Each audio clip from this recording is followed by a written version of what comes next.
Chapter 16 Navigation Systems Introduction. Navigation systems are computer systems that determine position and calculate navigation information.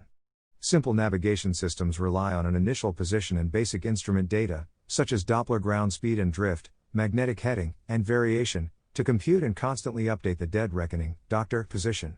These systems require the operator to spend time to maintain system accuracy. Complex systems integrate information from a variety of sources using complex statistical algorithms to produce constantly updated, highly accurate position and navigation information. Some components of a navigation system may be standalone systems.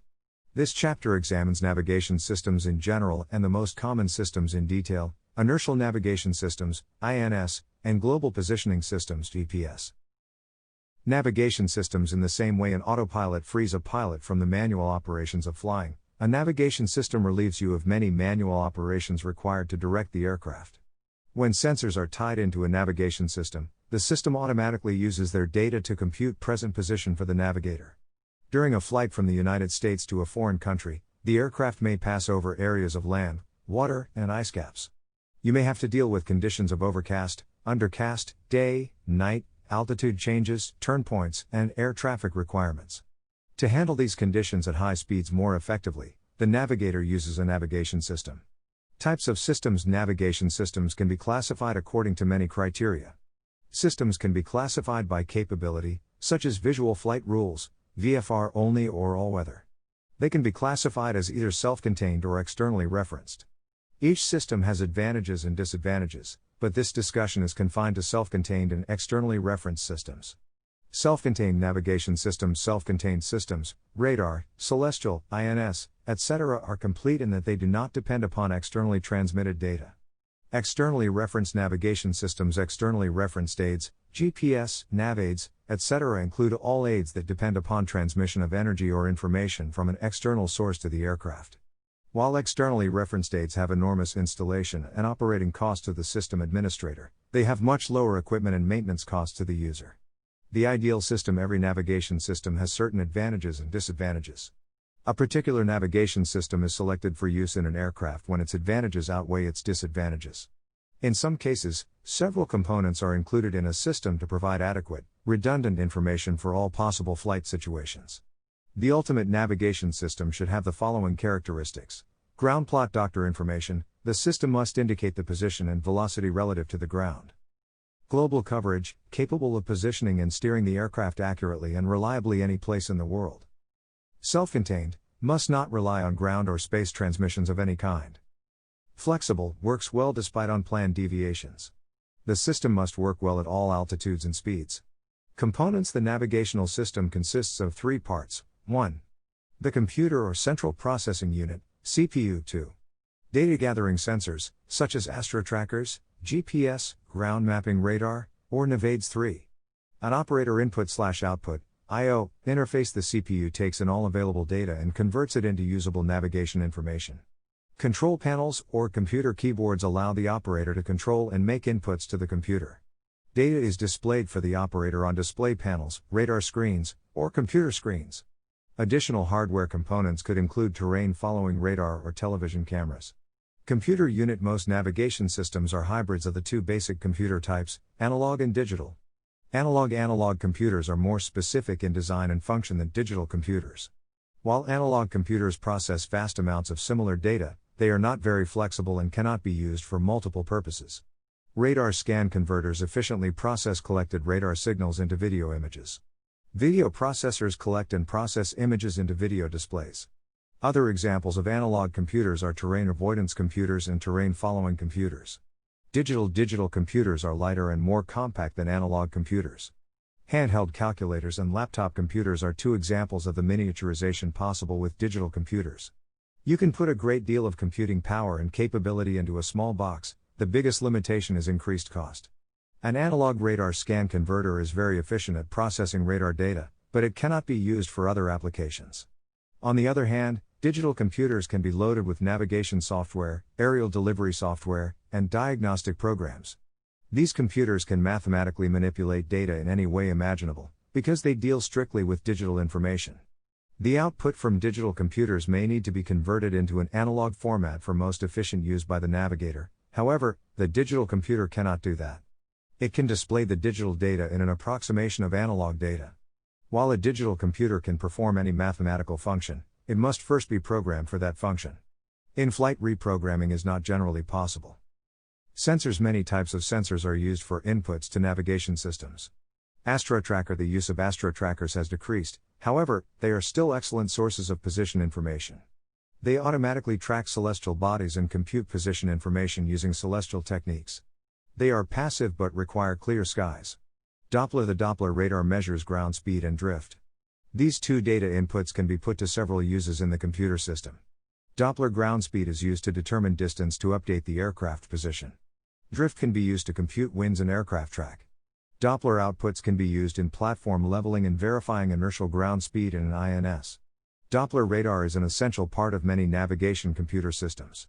Heading system. The gyro-stabilized magnetic heading source is corrected to true heading with the local magnetic variation. This can be applied manually or automatically from a database in the computer. Magnetic or true course can be calculated by applying Doppler or inertial drift. Navades. Navades are easily added to a computer system.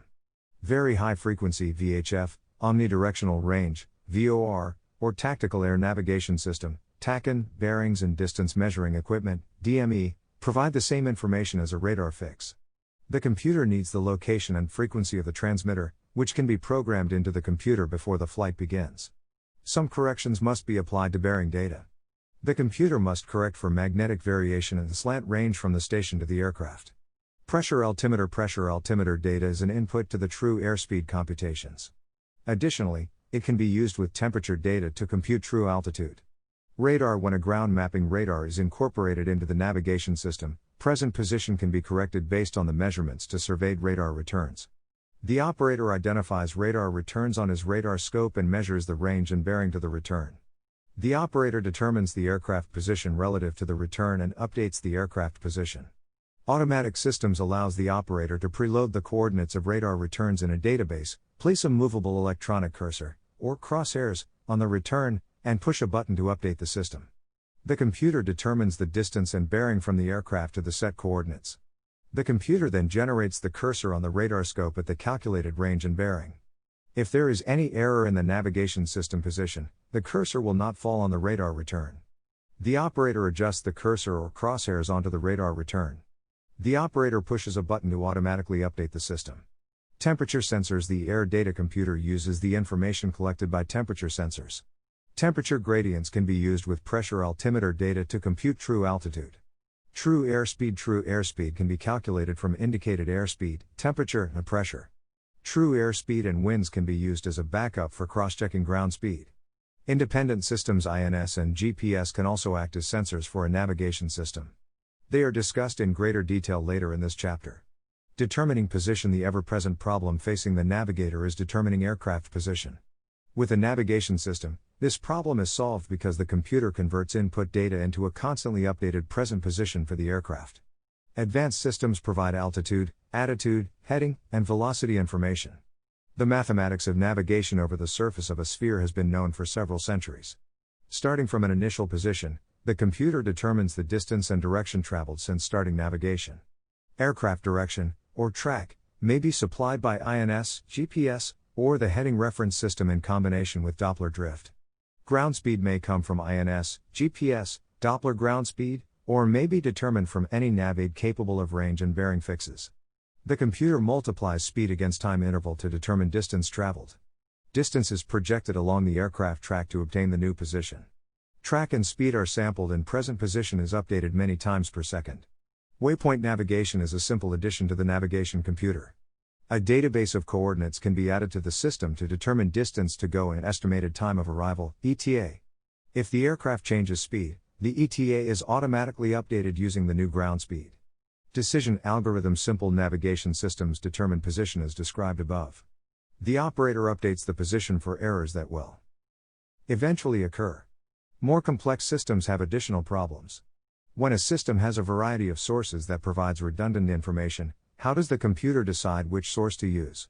What if the sensors are subject to errors? What if the operator inputs an inaccurate update to the system? How can we get a computer to make simple decisions once left to the navigator? Can we program a computer to analyze and correct for the predictable and unpredictable errors in sensor data? Bias in the accuracy and variability of data are two types of error that navigation systems actually experience and can be solved with the use of statistical software called decision algorithms. To compensate for these predictable and unpredictable errors in sensor data, we can include statistical measuring software that weigh the accuracy of each data source and the accuracy of the data itself. These programs determine the most likely value for track and velocity in order to compute the most likely present position. One type of program used to determine the most likely sensor values is called a Kalman filter.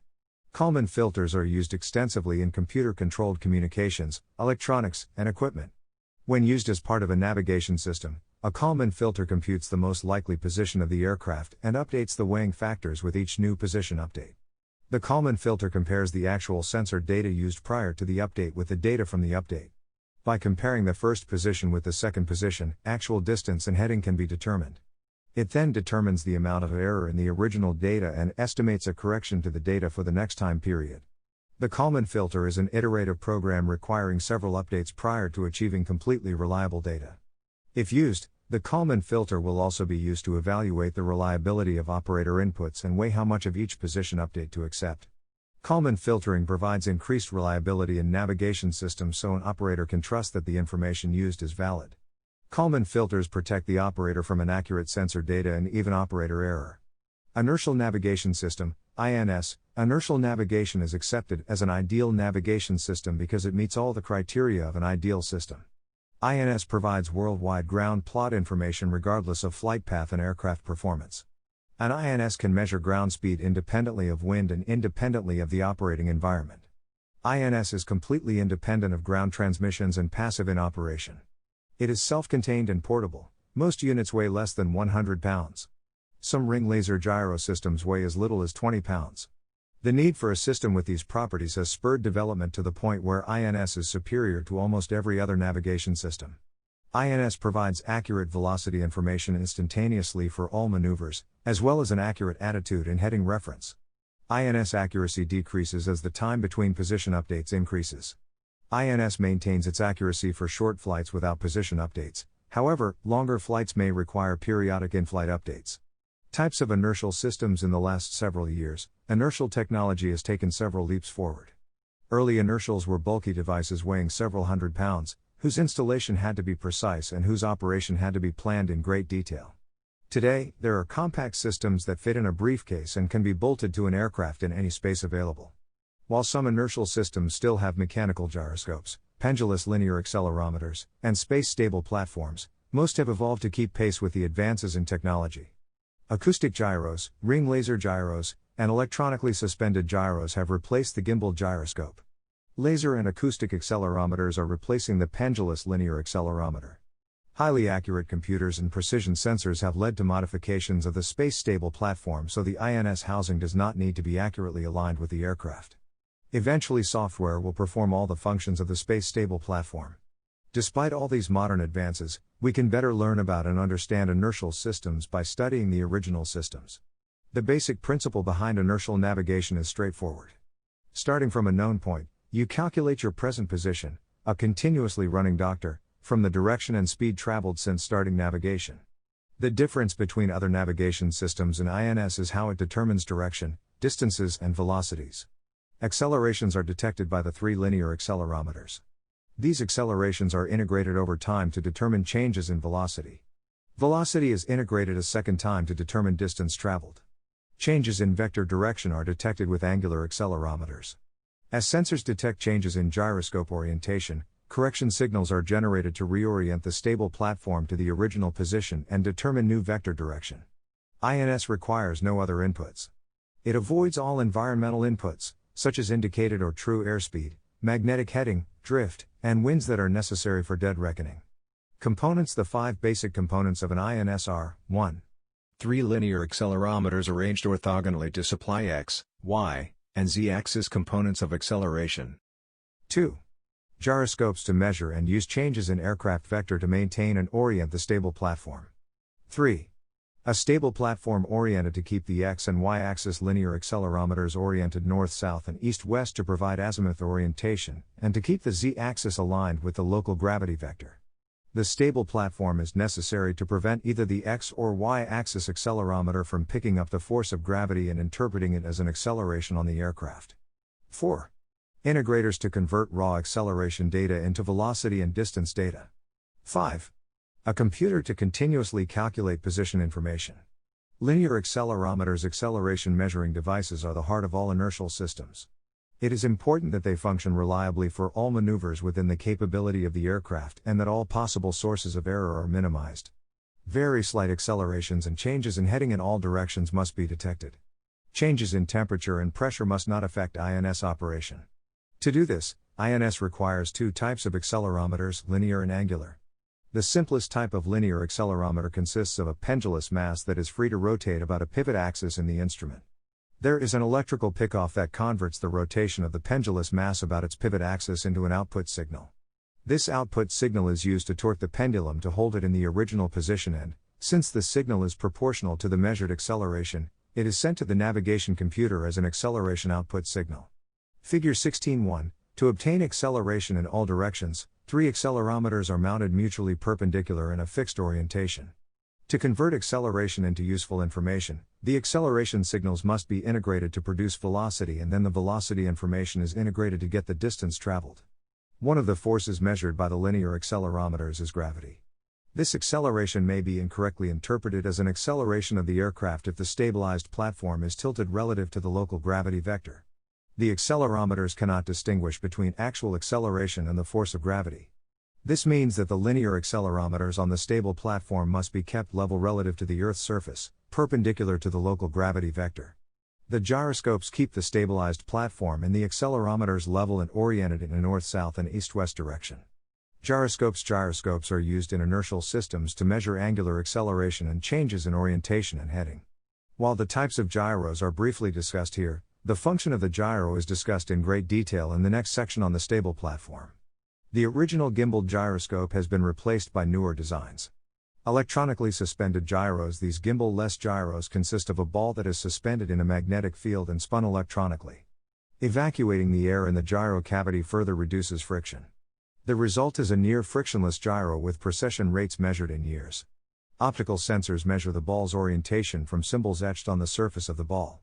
Ring laser gyro, RLG, accuracy and dependability of first-generation systems have greatly improved with the introduction of the ring laser gyro, RLG, INS. The RLG INS replaces the 3 pendulous mass accelerometers with 3 RLG accelerometers. Technically, the RLG is not a gyroscope since it has no moving parts, but it gives the same information as a gyro. A RLG is made from a single block of glass with 3 holes drilled through the glass to form a triangular path. 2 of the openings are plugged with mirrors and the triangular tube is filled with helium, neon or other lasing gas. When the gas is charged, the lasing gas produces 2 counter-rotating laser beams that are reflected around the path by the mirrors. Both laser beams emerge through the 3rd hole in the glass and are superimposed upon each other to produce an interference pattern. As the RLG moves, one beam has a longer path to travel, the other a shorter path. This causes changes in the interference pattern that are detected by photocells. The angular rate and direction of motion are computed as accelerations. Acoustic gyros. Another recent development is the inertial sensor based on vibrating quartz crystal technology. Like the RLG, these are not true gyros. Acoustic gyros are manufactured from a single piece of micro-miniature quartz rate sensor.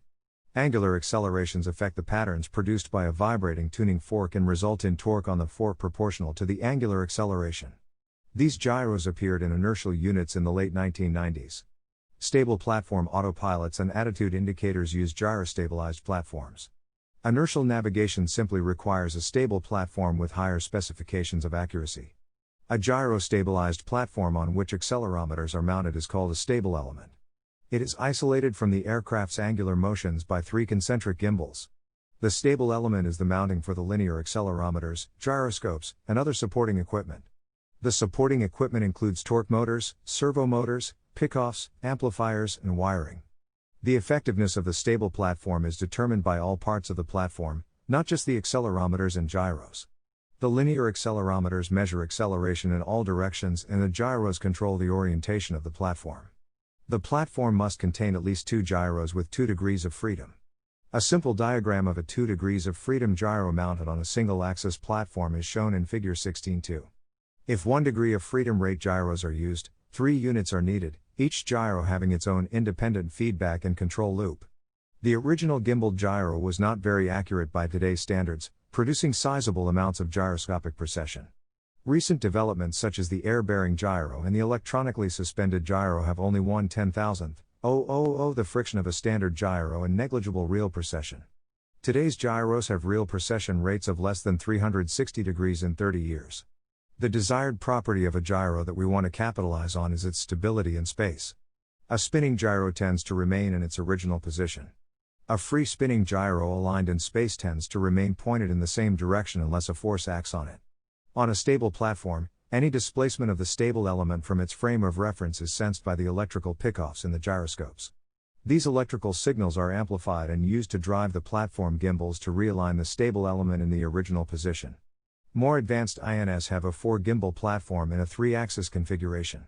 Figure 16.3, the 4-gimbal mounting provides a full 360 degrees freedom of rotation about the stable element, thus allowing it to remain level with respect to local gravity and to remain oriented to true north. This is north as established by the gyros and accelerometers, regardless of the in-flight attitude of the aircraft. The azimuth, pitch, and outer roll gimbals have a 360 degrees freedom of rotation about their own individual axis. The fourth, or inner roll, gimbal has stops limiting its rotation about its axis. This gimbal is provided to prevent gimbal lock, which is a condition that causes the stable element to tumble. Gimbal lock can occur during flight maneuvers, such as a loop, when 2 of the gimbal axes become aligned parallel to each other, causing the stable element to lose 1 of its degrees of freedom. Measuring horizontal acceleration. The key to a successful inertial system is absolute accuracy in measuring horizontal accelerations. A slight tilt of the stable platform introduces a component of Earth's gravity as acceleration on the aircraft and results in incorrect distances and velocities. Figure 16.4, keeping the accelerometers level is the job of the feedback circuit. The computer calculates distance traveled along the surface of the Earth and moves the accelerometer through an equivalent arc. Several factors affect aligning the accelerometer using this method. The Earth is not a sphere, but an oblate spheroid or geoid. Because the Earth is not a smooth surface, there are local deviations in the direction of gravity. The feedback circuit operates on the premise that the arc traversed is proportional to distance traveled. Actually, the arc varies considerably because of the Earth's shape. The variation is greatest at the poles. The computer must solve for this irregularity in converting distance to arc. The accelerometers are kept level relative to astronomical rather than geocentric latitude. Using the astronomical latitude, the accelerometers are kept aligned with the local horizon and also with the Earth's gravitational field. Feedback from the computer keeps the accelerometers level, correcting for 2 types of apparent precession. If the inertial unit were stationary at the equator, it would be necessary to rotate the accelerometers to maintain them level because of the Earth's angular rotation of 15 degrees per hour. Also, movement of the stabilized platform would require corrections to keep the accelerometers level. When using a local horizontal system, in which the accelerometers are maintained directly on the gyro platform, the gyro platform must be torqued by a signal from the computer to keep the platform horizontal. Apparent precession is illustrated in Figure 16.5. A slight error in maintaining the horizontal would induce a major error in distance computation. If an accelerometer picked up an error signal of 1/100th of the g-force, the error on a 1-hour flight would be 208,000 feet, over 34 nautical miles, nm. In 1923, Dr. Maximilian Schuler showed a pendulum with a period of 84.4 minutes could solve the problem of eliminating inadvertent acceleration errors. If a pendulum has a period of 84.4 minutes, it indicates the vertical, regardless of acceleration of the vehicle. He demonstrated that a device with a period of 84.4 minutes would remain vertical to the horizon despite any acceleration on the device. The fundamental principle of the 84.4 minute theorem is that if a pendulum had an arm equal in length to the radius of the Earth, gravity would have no effect on the bob. This is because the center of the bob would be at the center of gravity (cg) of the Earth, and the pendulum arm would always remain vertical for all motions of the pivot point. While it would be impossible to construct this pendulum, devices with an 84.4 minute cycle can be constructed using gyroscopes. The Schuler pendulum phenomenon prevents the accumulation of errors that would be caused by platform tilt and treating gravity as an acceleration. It does not compensate for errors in azimuth resulting from the precession of the steering gyro. The amplitude of the Schuler cycle depends upon the overall accuracy of the system. Figure 16.6 shows the Schuller-Thun system. A spinning, untorqued gyro is space-oriented and appears to move as the Earth rotates underneath it. This is undesirable for older systems because the accelerometers are not kept perpendicular to the local vertical. To Earth-orient the gyro, we control apparent precession. If a force is applied to the axis of a spinning gyro wheel that is free to move in a gimbaling structure, the wheel moves in a direction at right angles to the applied force. This is called torquing a gyro and can be considered as mechanized or induced precession. A continuous torque, applied to the appropriate axis by electromagnetic elements called torques, reorients the gyro wheel to maintain the stable element level with respect to the Earth and keeps it pointed north. An analog or digital computer determines the torque to be applied to the gyros through a loop that is tuned using the Schuller pendulum principle. The necessary correction for Earth rate depends on the position of the aircraft. The correction to be applied about the vertical axis depends on the velocity of the aircraft. It is important that the stable element be leveled accurately with respect to the local vertical and aligned in azimuth with respect to true north. Precise leveling of the stable element is accomplished prior to flight by the accelerometers that measure acceleration in the horizontal plane. The stable element is moved until the output of the X and Y accelerometers is zero, indicating that they are not measuring any component of gravity and that the platform is level. Azimuth alignment to true north is accomplished before flight by starting with the magnetic compass output, and applying variation to roughly come up with true north reference. From this point, gyro compassing is performed. This process makes use of the ability of the gyros to sense the rotation of the Earth. If the stable element is misaligned in azimuth, the east gyro sees the wrong Earth rate and causes a precession about the east axis. This precession causes the north accelerometer to tilt. The output of this accelerometer is then used to torque the azimuth and east gyro to ensure a true north alignment and a level condition. In the more modern gyroscopes, the gyro cannot be physically torqued, because the gyro is either not moving or the gyro is electronically suspended. In these systems, the stable platform is leveled mathematically using gyro data. The precise orientation of the X and Y accelerometers on the stable platform is less critical since the computer can mathematically correct for any orientation. The next generation of INS may work without a stable platform, with orientation and stability maintained mathematically from accelerometer inputs. Integrator simply stated, the processing of acceleration is done with an integrator. An integrator integrates the input to produce an output. It multiplies the input signal by the time it was present. Accurate navigation demands extremely accurate integration of both acceleration and velocity. One of the most used analog integrators is the DC amplifier, which uses a charging current stabilized to a specific value proportional to an input voltage. Another analog integrator is the AC tachometer generator that uses an input to turn a motor, which physically turns the tachometer generator, producing an output voltage.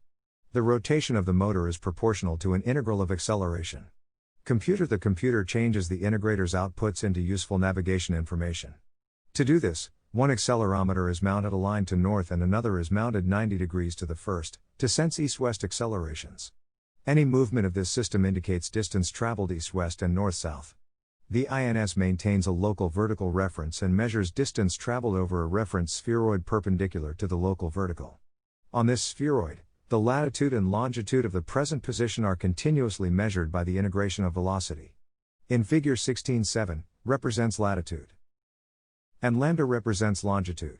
The axes are designated X, Y, and Z, corresponding to east, north, and local vertical. This defines their positive directions. References to velocities, attitude angles, and rotation rates are about the X, Y, and Z axes. The local vertical Z is established by platform leveling. This is the most fundamental reference direction. To complete platform alignment, the INS uses gyro compassing to establish true north, Y. Gyro compassing establishes platform alignment to the Earth's axis of revolution or North Pole.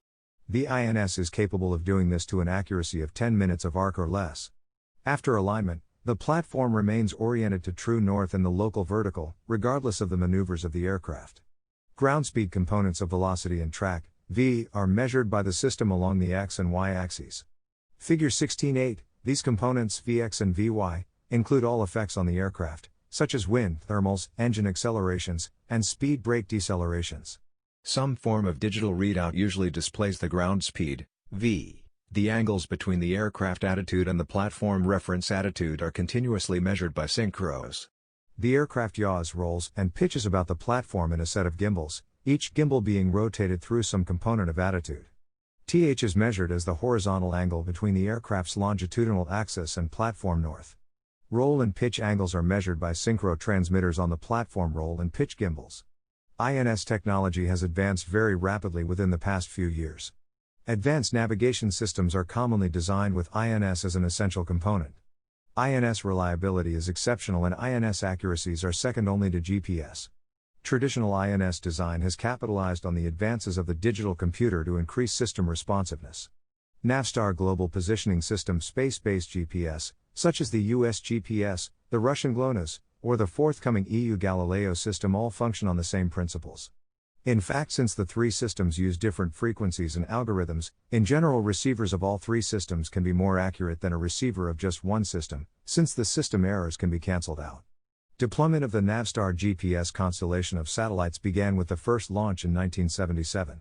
The satellites were launched into precisely controlled orbits, allowing users with GPS equipment to receive data to determine their position. The phenomenal accuracy of GPS was its major selling point, but its many different applications were a close second. GPS determines a position reference to a common grid known as the World Geodetic System 1984, WGS-84. The WGS-84 grid is based upon a mathematical model and compensates for the fact that the Earth is not a perfect sphere. Figure 16.9, derived using precise satellite measurements, it creates an accurate model of the Earth's surface. As a consequence, WGS-84 provides extremely accurate information when compared to older traditional datum references. The value of the WGS-84 grid is that positional data can be standardized worldwide. Many receiver sets are capable of converting WGS-84 data into these other commonly used references. General system description: the GPS system is made up of three segments: space, user, and control. Space segment: the space segment is deigned to have 24 satellites plus spares in 6 orbital planes. Figure 16.10, the orbits are arranged precisely such that a minimum of 4 satellites are in view at all times worldwide. User segment: the user segment consists of user equipment, UE sets, test equipment, and associated support equipment. Figure 16.11, the UE set, using data transmitted by the satellites, determines the user's position, altitude, and velocity. Transmissions from the satellites also allow the UE set to evaluate the accuracy of the navigational information being received. This is based on built-in checks of its own performance, the configuration of the satellite constellation in view, and the jamming to signal ratios being experienced by the set. Control segment: the control segment includes a network of monitor stations and ground antennas placed throughout the world. Figure 16.12, the monitor stations track all satellites in view and monitor general health of the system. Data from the monitor stations is sent to and processed at the Master Control Station, MCS. This data is then used to refine and update the satellite's navigational signals. These corrections are transmitted to the individual satellites via ground antennas. The operational Master Control Station is collocated with the Consolidated Space Operations Center at Peterson Field, Colorado. 3 ground antenna stations are located at Diego Garcia, Ascension Island, and Kwajalein. 5 monitor stations are positioned in Hawaii, Colorado, and at the 3 ground antenna locations. Theory of operation: a UE set is capable of determining position, velocity, and time information by receiving ranging signals from a number of satellites. By measuring the difference between signal transmission and reception times and multiplying the time interval dt by the speed of light, range to the satellite can be determined. In a general sense, this is very similar to the way TAC and DME functions, with one important difference. TAC and DME is an active system in that a signal must be sent from the aircraft to the selected TAC and ground station. The ground station in turn sends a reply signal back to the aircraft. The TAC and set then measures the DT and then computes and displays the range to the station. GPS is a passive system. No signal is transmitted by the UE set to the satellite. How does the user or receiver determine when the signal was transmitted by the satellite? The solution is to encode the satellite signal so the receiver knows when it was transmitted. In order to encode the signal with its transmission time, the satellite generates what is known as a pseudo-random noise, PRN, sequence or code. This code is broadcast continuously from each satellite. At the same time, the UE set simultaneously generates an identical code. When the set receives the satellite signal, it compares it with the code that it has been generating. If a signal arrives at the receiver with the same code generated 2 seconds ago, we know that the satellite signal took 2 seconds to reach us. Figure 16.13, if we know the satellite's location in space and our distance from it, we know we are somewhere on the sphere having the satellite as its center. With 2 satellites in view, The user's position is somewhere on the circle representing the intersection of two spheres. A third satellite provides an additional sphere of position whose intersection with the other two defines a three-dimensional navigation fix with timing errors.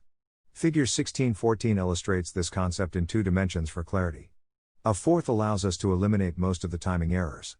The accuracy of the navigation fix would be dependent on the accuracy of the measurement process, how accurately is the digital signal processed, the accuracy of the satellite positions, and the accuracy and stability of the satellite's clocks and the receiver clock. The user equipment should be able to track the satellite's signal to within 3 nanoseconds, 3 times 10 to 9 seconds. This is equivalent to a 1 meter error in position. If navigational accuracy on the order of 10 meters is desired, we must be able to establish satellite position at a particular time to within at least 10 meters. This is not a trivial problem. Since the satellite is moving and is subject to complex gravitational attractions and solar winds, measuring and predicting its position within 10 meters as a function of time is quite difficult. Fortunately, this ephemeris, orbital, data is transmitted to the receiver in the form of almanac data. Ground stations continuously monitor each satellite so its position can be corrected and passed to the other satellites in the network. Each satellite in reception range transmits its coordinates, a time factor correction, and other data. The receiver solves simultaneous equations for the unknown receiver coordinates and the correct time. 4-channel GPS receivers can use 1 channel per satellite to maintain continuous lock-on and update. Receivers with less than 4 channels must continuously switch frequencies and hunt for new satellites that can limit the system responsiveness. The satellites transmit 2 code signals, the precision, P, code on 1227.6 MHz and the coarse acquisition, CA, code on 1575.42 MHz. Figure 1615, both codes carry the same types of information. The CA code is transmitted with intentional errors to deny the highly accurate position from unauthorized users. The P code, like its relative, the encrypted Y code, does not include these intentional errors. To circumvent the Y code encryption, differential GPS, DGPS, receivers are being designed that receive general GPS signals, as well as a 5th signal from a ground-based transmitter. These differential transmitters can easily determine the intentional error by comparing their GPS position to the surveyed coordinates of the transmitter. The difference is the intentional error. The ground transmitters compute and relay the amount of intentional bias in the CA code so receivers can remove the position error without use of the P or Y codes. Clock error and pseudo-range. We assumed in the previous discussion that both the satellite and the UE set were generating identical pseudocodes at exactly the same time. Practically speaking, this is not the case. Each satellite carries an atomic clock accurate to 10 to 9 seconds. Achieving maximum accuracy and synchronizing the codes would require all users to carry atomic clocks with comparable accuracies, significantly increasing both the size and cost of each receiver set. As a compromise, each UE set is equipped with a quartz crystal clock. Since the accuracy of a quartz crystal clock cannot approach that of an atomic clock, there is a difference between satellite GPS system time and UE set time. As a result, the generation of the 2 pseudocodes is not perfectly synchronized and a ranging error is induced. Instead of determining actual range, we measure the apparent, or pseudo-range, to the satellite. This particular problem area is known as clock bias. Clock bias affects all range measurements equally. The problem is determining the amount of bias error. Using 3 satellites allows us to determine our position in 3 dimensions. By using a 4th satellite and comparing pseudocodes, the UE set internally determines the amount of adjustment necessary to make all of the measurements agree. Satellite clock error. It might be safe to assume that since each satellite carries an atomic clock, it would keep extremely accurate time. Since the compact dimensions of an orbiting satellite limit the clock size, its accuracy does not approach that of ground-based atomic clocks. As a consequence, there is some error in each satellite's clock when compared with master GPS system time. The satellite's generation of the pseudocode is slightly out of sync and some ranging error is induced. This problem is known as satellite clock error. To compensate for this type of error, the GPS control segment comes into play. Monitor stations evaluate the accuracy of the satellite's clock and its pseudocode generation. This information is then relayed to the master control station where the necessary corrections to the satellite's transmissions are computed. Updated information is then uploaded to the satellite via the ground antennas. Ephemeris error. Ephemeris is the ability to determine the location of a celestial body, in this case a satellite, at regular time intervals. Ephemeris error then is caused by the satellite not being exactly where we thought it was. By using estimation theory techniques, the computers at the master control station predict what the satellite's position should be at a specific time. This predicted position is then compared with the actual position as determined by the monitor stations. Updated information on the satellite's future position is then uploaded to each satellite on a regular basis via the ground antennas.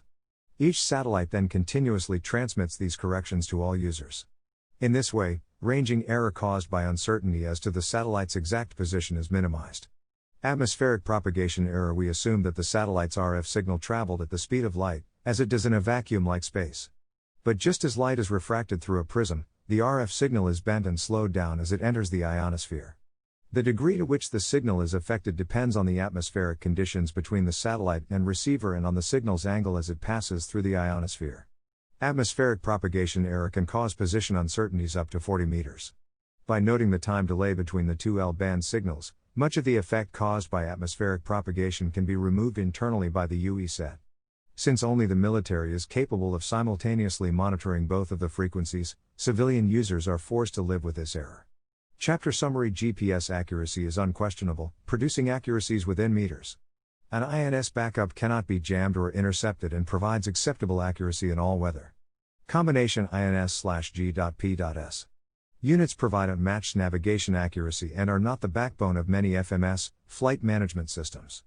Most FMSs maintain a position using the GPS and navigation beacons available. This adds resilience to the system in the case of prankster jamming of the GPS signals. These FMSs process multiple inputs and provide wind, heading, course, distance, and time information accurately and automatically.